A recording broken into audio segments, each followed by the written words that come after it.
I believe genocide has been committed in Tigray by Abiy Ahmed. Well, ቤተልሔም ታደሰ ጨምሮ በርካታ ግለሰቦች ታሰሩ። ታዋቂው ቲክቶከር አዶናይ ድንገተኛ ማስጠንቀቂያ ከመከላከያ ደረሰ። ትኩረት ሳቢነቱ የቀጠለ ጌታቸውና የአልጀዚራው ጋዜጠኛ ሙግት። በወልቃይት የአማራ አስተዳደር መፍረስ አለበት ጌታቸው በአልጀዚራ። በመቀለ ከባድ የፍንዳታ ድምፅ ተሰማ። ህዝቡ ተደናገጠ። በመቀለ ከተማ ህወሓት ስብሰባን በሚያከናውንበት አካባቢ የተሰማው የፍንዳታ ድምፅ ህዝቡን አሸብሯል። በማህበራዊ ሚዲያው ላይ ሰፊ ተከታዮችንና እይታን እያገኘ የሚገኘው ቲክቶከሩ አዶናይ ከሰሞኑ ቢሾፍቱ በሚገኘው የአየር ኃይል ግቢ ውስጥ በመገኘት ያደረገው ንግግር በብዙዎች ዘንድ ትልቅ መነጋገሪያና ቁጣን የቀሰቀሰ ጉዳይ ሆኗል።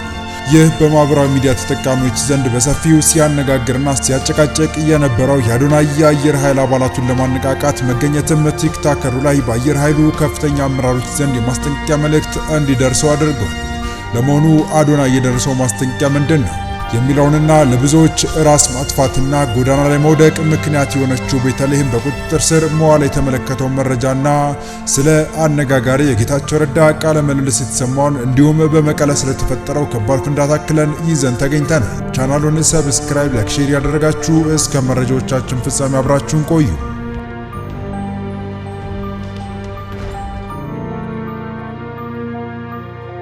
ቲክቶከሩ አዶናይ ከኢትዮጵያ አየር ኃይል ማስጠንቀቂያ ደረሰው። ቲክቶከሩ በአየር ኃይል መድረክ ላይ መገኘቱ ትችት አስከትሎ እንደነበር ይታወሳል። ቲክቶከር አዶናይ ከሰሞኑ ለኢትዮጵያ አየር ኃይል አባላት ማነቃቂያ ንግግር ማድረጉን የሚያሳዩ ምስሎችን በማህበራዊ ሚዲያው ላይ ማጋራቱ ተከትሎ በተቋሙ ላይ ከባድ የህዝብ ተቃውሞ ተቀስቅሷል። ዝግጅቱ በማህበራዊ ሚዲያ ላይ ከተሰራጨ በኋላ በርካታ የማህበራዊ ሚዲያ ተጠቃሚዎች ለኢትዮጵያ አየር ኃይል በነበራቸው ክብር ላይ አሉታዊ ተጽዕኖ አሳድሯል የሚሉ ጠንካራ ትችቶችን ሰንዝረዋል። ቲክቶከሩ አዶናይ ራሱ ያጋራቸው ምስሎች በወታደራዊ ተቋም ውስጥ ንግግር ሲያደርግ ያሳያሉ። አንዳንድ አስተያየት ሰጪዎች የሀገር መከላከያ ምሰሶ በሆነ ተቋም ውስጥ አንድ ተራ ቲክቶከር መቅረቡ ተቋሙን በጣም ዝቅ ያደርጋል ብለውታል። በተለይም አዶናይ በንግግሩ ወቅት ለአየር ኃይሉ አባላት ሰግጡ የሚል ለአየር ኃይል አባላት ክብርና ስርዓት የማይመጥን ንግግር መጠቀሙ የህዝቡን ቁጣ እንዳባባሰው ተመላክቷል። በተፈጠረው የህዝብ ንዴት የተቆጡት ከፍተኛ የአየር ኃይሉ ባለስልጣናት በተቋሙ ላይ ድፍረት የተሞላበት ተግባር ተፈጥሯል የሚል አቋም መያዛቸው ከአየር ኃይል የተገኙ የመረጃው ምንጮች ያደረሱ መረጃ ያመለክታል። ዘገባው እንዳመላከተው ባለስልጣናቱ ቲክቶከር አዶናይ ያጋራቸው ተንቀሳቃሽ ምስሎች በሙሉ በአስቸኳይ ከማህበራዊ ሚዲያው እንዲያጠፋ ጥብቅ ትዕዛዝ አስተላልፈውለታል። ከዚህ በተጨማሪ ተቋሙ ክብር እንዲያጣ አድርገዋል የተባሉትና ቲክቶከሩን አነቃቂ በሚል የጋበዙት የአየር ኃይሉ አመራሮች ላይ ተገቢውን እርምጃ ለመውሰድ ምርመራ መጀመሩም ተገልጿል። በተያዘ ሌላኛው መረጃችን የአብይን ፎቶ ቢሮዋ ውስጥ በትልቁ በመለጠፍ ከጠቅላይ ሚኒስትር ጽህፈት ቤት ጋር ነው የምሰራው፣ ወደ ውጭ ሀገር ለትምህርት ለስራ እልካለሁ በማለት ከ500 በላይ ዜጎችን እስከ 600 ሺህ ብር ያጭበረበረችው ቤተልሔም ታደሰ በቁጥጥር ስር መዋሏ ተሰማ። ግለሰቧ ኤማልትራ ኤዱኬሽን ኮንሰልተንሲ በተጨማሪ ኢትዮኤርስ ንግድና ኢንቨስትመንት ኃላፊነቱ የተወሰነ የግል ማህበር፣ ሩቢ ቪዛ ኮንሰልተንሲ ሶሉሽን፣ ኤአይኤም አልትራ ኤዱኬሽን ኮንሰልተንሲ፣ ካባ ሆልዲንግ ካምፓኒ፣ የሎ ካርድ ኮንሰልተንሲ፣ ፔስኮፔስት ሶሉሽን፣ ጆፕሊንክ ማንፓወር ሶሉሽን እና ሌሎችም በድምሩ 12 ድርጅቶችን ከፍታ በቢሊየን የሚቆጠሩ ገንዘብ ማጭበርበሯ መረጃዎች ያመለክታሉ። ይህንን ተከትሎም የተለያዩ ግለሰቦች በቤተልሔም እንደተጭበረበሩ እየገለጹ ይገኛሉ። ከ6000 በላይ የምንሆን ግለሰቦች የፌዴራል መንግስት መቀመጫና የዓለም ዲፕሎማሲ መናኸሪያ በሆነችው በአዲስ አበባ ኤማልትራ ኤዱኬሽናል ኮንሰልተንሲ ኃላፊነቱ የተወሰነ የግል ማህበርና ሌሎች የዚሁ ተባባሪ በሆኑ ድርጅቶች ገንዘባችን ተበላም ብለዋል። ኤማልትራ ኤዱኬሽናል ኮንሰልተንሲ የተባለው ድርጅት ቤተልሔም ታደሰ ይማም በተባለች ግለሰብ የሚተዳደርና የድርጅቱ ባለቤት ስትሆን ከሌሎች ተባባሪ ግለሰቦች ጋር በመሆን በትንሽ ፐርሰንት ቅድመ ክፍያና ቀሪውን ክፍያ ደግሞ በምንልካችሁ ሀገር ሄዳችሁ እየሰራችሁ ትከፍላላችሁ የሚል ማጭበርበሪያ በመንግስት ህጋዊ ሰውነት በተሰጣቸው ቴሌቪዥንና በተለያዩ ፕላትፎርም በታዋቂ ግለሰቦችና አርቲስቶች ማስታወቂያ በማስነገርና ድርጅቱን ህጋዊ ንግድ ፍቃድ በማሳየት ያለችንን ጥሪት ዘረፉን ሲሉ ነው እየገለጹ የሚገኙ። ህጋዊ በማስመሰል ወደ ውጭ ሀገር በዱቤ እንልካቸዋለን በማለት ማስታወቂያ የተሰራባቸው ሀገራትም የሚከተሉት እንደሆኑ ተገልጿል። ካናዳ፣ ሩሲያ፣ ሮማኒያ፣ ቤላሩስ፣ ጀርመን፣ ፖላንድ ናቸው። ለዚህ አጭበርባሪ ድርጅት የማስታወቂያ ስራ የሰሩ አርቲስቶች በስም የተዘረዘሩ ሲሆን አርቲስት ሩታ መንግስታብ፣ አርቲስት ዳናይት መክበብ፣ አርቲስት ሙሉዓለም ታደሰ፣ አርቲስት አመለሰት ሙጬና ሌሎችም ታዋቂ ግለሰቦች ይገኙበታል ተብሏል። ይህ ድርጅት እነዚህ ከላይ ያነሳናቸው የማጭበርበሪያ ስልቶች በመጠቀም ከእያንዳንዳቸው ከ56000 እስከ 700000 የኢትዮጵያ ጥሬ ብር በጠራራ ፀሐይ ዘረፉን ሲሉ ነው ተበዳዮች እየገለጹ የሚገኙት። ህጋዊ መርህን ተከትለን ወደ ውጭ ሀገር ሄደን ሰርተን ራሳችንን ቤተሰባችንና ሀገራችንን እንጠቅማለን ብለን ገንዘብ ከወዳጅ ዘመዶቻችን በተለያየ መንገድ ተቀብለን ለድርጅቱ ከሰጠን በኋላ አድርጉ ያሉንን ሁሉ አድርገን ውል ተፈራርመን ካበቃን በኋላ ቤተሰቦቻችን ወዳጅ ዘመዶቻቸው ጠርተው በሉ ይቅናችሁ ብለው ሸኝተውን ስናበቃ ከተለያዩ ክፍለ ሀገር ድርጅቱ ወደሚገኝበት አዲስ አበባ በመምጣት ከዛሬ ነገ ይልከናል ብለን ስንጠባበቅ ጭራሽ ቢሮውን ዘግቶ ደብዛውን አጠፋብን ሲሉም ምሬታቸውን በእንባ አጅበው ገልጸው ነበር። ታዲያ በዚህ በኤማልትራ ኤዱኬሽናል ኮንሰልተንሲ ኃላፊነቱ የተወሰነ የግል ማህበር እንደተጭበረበርን ከተረዳን በኋላ ገንዘባችንን ለማስመለስ ጉዳዩ ይመለከታቸዋል፣ ችግራችንንም ይፈቱልናል ወዳልናቸው የህግ ተቋማት ጉዳያችን ይዘን ብንቀርብም የዚህን አጭበርባሪ ድርጅት ባለቤትና አስተዳዳሪ የሆነችው ቤተልሔም ታደሰ ኢማም እና ተባባሪዎቿን ይዞ ለፍርድ ከማቅረብ ይልቅ እኛኑ የተጭበረበርነው ግለሰቦች እስራት፣ ከባድ ድብደባና እንግልት ደረሰብን በማለት የገለጹት ተበዳዮቹ በዚህም የተነሳ ከ6000 በላይ ተጭበርባሪዎች ውስጥ ቀላል የማይባሉ ራሳቸውን አጥፍተዋል፣ የጎዳና ተዳዳሪ ሆነዋል፣ የሳይኮሎጂ ዲስኦርደር አጋጥሟቸዋል። በአጭሩ በዚህች አደገኛ ማፊያ በምታስተዳድረው ድርጅት በርካቶች ተፈጥሯዊ ሰውነታቸውን አጥተዋል በማለት አስረድተዋል።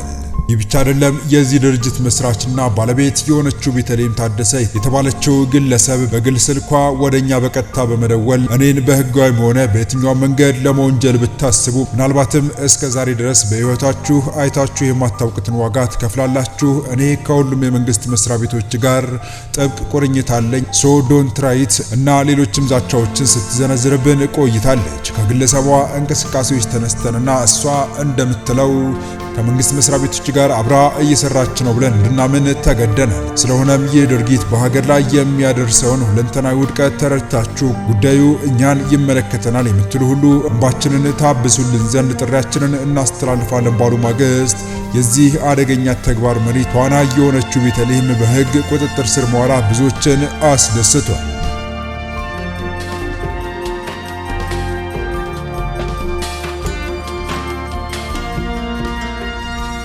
በቀጣይ መረጃ ከሰሞኑ ተጠባቂና አነጋጋሪ የነበረ የጌታቸው ረዳ የአልጀዚራ ሄድ ፕሮግራም ቃለ መጠይቅ ትላንት ማምሻው ተለቋል። እንደተጠበቀውም መሃዲ ሐሰን እጅግ አፋጣጭና አስጨናቂ ጥያቄዎችን ያለፋታ በማቅረብ ጌታቸውን አፋጧል።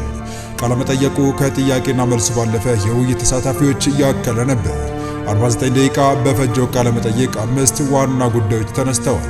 የጌታቸው ረዳ የፖለቲካ አስተላለፍ ለውጥ ማለትም ከጊዜው አስተዳደር መሪነት ወደ ጠቅላይ ሚኒስትር አማካሪነት ስለሄዱበት ርቀት በብዙ ተፋጠዋል።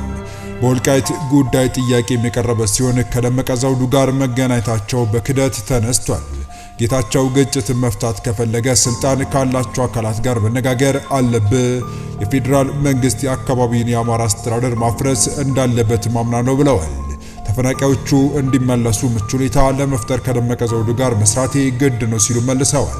እየጨመረ ስለመጣው የኢትዮ ኤርትራ ውጥረት በቃለ መጠይቁ የተነሳ ሲሆን ጌታቸው የኤርትራ ሉዓላዊነትን የሚጥስ ድርጊት በኢትዮጵያ መንግስት ይፈጸማል ብለው እንደማያምኑም አስረድተዋል።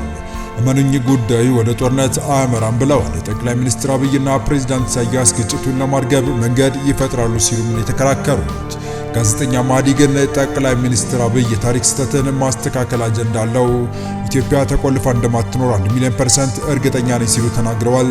በኢትዮጵያ በኩል የጦር መነሳሳት አለ ሲል ጠይቋል።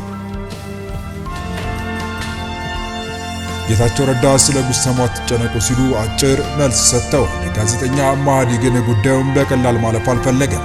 ጠቅላዩ የንጉሳውያን አባዝ ያለባቸው ወደ ኤርትራ ዋና ከተማ አስመራ ዘምቶ የመያዝና የቀይ ባህርን ድንበር የማድረግ ፍላጎት አላቸው ስትል የተናገርከው ራስህ ሲል ጌታቸውን አፋጧል።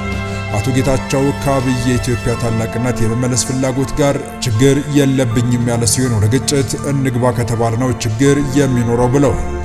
በስተመጨረሻው በጠቅላይ ሚኒስትር አብይ አህመድ አስተዳደር ስር ስላለው የመብት ጥሰትና የሰብአዊ አያያዝ ጥያቄ ለጌታቸው ቀርቧል። ጋዜጠኞችና ተቃዋሚዎች እንደሚታሰሩ፣ በሀገር ውስጥ ግጭቶች፣ የሰብአዊ ቀውሶች ስለመኖራቸው ጋዜጠኛው ጥያቄ አንስተዋል። ጌታቸው ለሁሉም አይነት ችግር መፍትሄ የኃይል እርምጃ ለመሆኑን ለማማከር ነው የተገኘው ሲሉ መልሰዋል። የኔ ሚና የትግራይን ቀውስ ከመፍታት ባለፈ ለጠቅላይ ሚኒስትሩ ምክሬን ለመስጠት መሞከር ነው።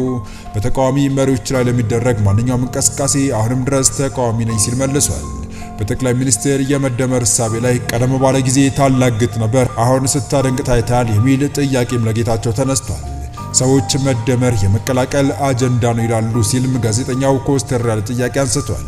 ጌታቸው የመደመር የመጨረሻ መጽሐፍ ብቻ እንዳነበበ፣ ጌታቸው ቀድሞ ከነበረው አነጋገርና አስተያየት አሰጣጥ አሁን መሻሻሉን፣ አሁን በስያለው አድጌያለው ጨፍልቄ አልናገርም ሲል መልሷል።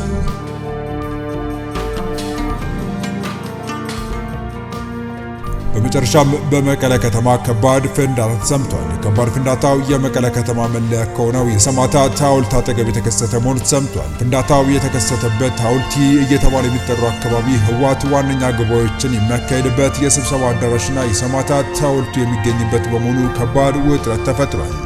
ፍንዳታው ከመቀለ ዩኒቨርሲቲ ቢዝነስ ካምፓስ አጠገብ የተከሰተ ሲሆን ሁኔታው አስደንጋጭ እንደነበረ የከተማዋ ነዋሪዎች ገልጸዋል። ቢቢሲ ትግርኛ ይፋ ባደረገው መረጃ መሰረት ይህ ፍንዳታ የተከሰተው ትናንት ምሽት 4 ሰዓት ተኩል ሲሆን በመቀለ ከተማ አዳቂ ክፍለ ከተማ የተከሰተ መሆኑ ተመላክቷል። ፍንዳታው ከባድና ከፍተኛ የሆነ የመሬት ንዝረትን ያስከተለ እንደነበረም ዘገባው አክሎ ገልጿል። ፖሊስ ለቢቢሲ እንደገለጸው ፍንዳታ የተከሰተው በመቀለ ዩኒቨርሲቲ ቢዝነስ ካምፓስ የላይኛው በር አካባቢ መሆኑን ገልጿል። እንደ ፖሊስ ገለጻ በፍንዳታው ሰው ላይ ምንም አይነት ጉዳት አልደረሰም። የፈንጂው ምንነት በተመለከተ እስካሁን የታወቀ ነገር እንደሌለ የገለጸው ፖሊስ ምርመራ ላይ መሆኑን ጠቁሟል። ፍንዳታው ከባድ ድንጋጤ የፈጠረባቸው ነዋሪዎች በስጋት ውስጥ እንደሚገኙ ዘገባው አመላክቷል። ይህ ፍንዳታ የተሰማው በትግራይ ሌላ ዙር ጦርነት ሊፈነዳ ይችላል በሚል በርካቶች ስጋት ውስጥ ባሉበት ወቅት ነው። የህወሓት ኃይሎች በአፋር ክልል ትንኮሳ ፈጽመዋል የሚል ክስ በቀረበበትና ህወሓትም የድሮን ጥቃት ኢላማ ሆኛለሁ በሚል መካሰሱ ባየለበት በአሁኑ ሰዓት የተሰማው የመቀለ ፍንዳታ ከባድ የደህንነት ስጋት ፈጥሯል። ነዋሪዎችም ስጋታቸውን በመግለጽ ላይ ይገኛሉ። የተወደዳችሁ የቻናላችን ቤተሰቦች ለአሁኑ ለእናንተ ይመጥናሉ ብታደምጧቸው ታተርፉባችኋላችሁ ብለን የመረጥንላችሁ ዕለታዊ መረጃዎቻችን እስካሁን ያደመጣችኋቸው ነበሩ። በተመሳሳይ ሀገራዊና ቀጠናዊ ጉዳዮች እንዲሁም ዓለም አቀፋዊ የጂኦፖለቲካ ወታደራዊና አነጋጋሪ ክስተቶችን ለበለት ተከታትለን በትኩስ ይዘን እንደምንቀርብ እያሳወቅን የቻናሉ ቤተሰብ ካልናችሁ ሰብስክራይብ፣ ቪዲዮን ላይክ እና ሼር በማድረግ ተደራሽነታችን ታሰፉ ዘንድ አክብሮታዊ ግብዣችን ነው። አበቃን። ሰናይ ጊዜን ተመኘን።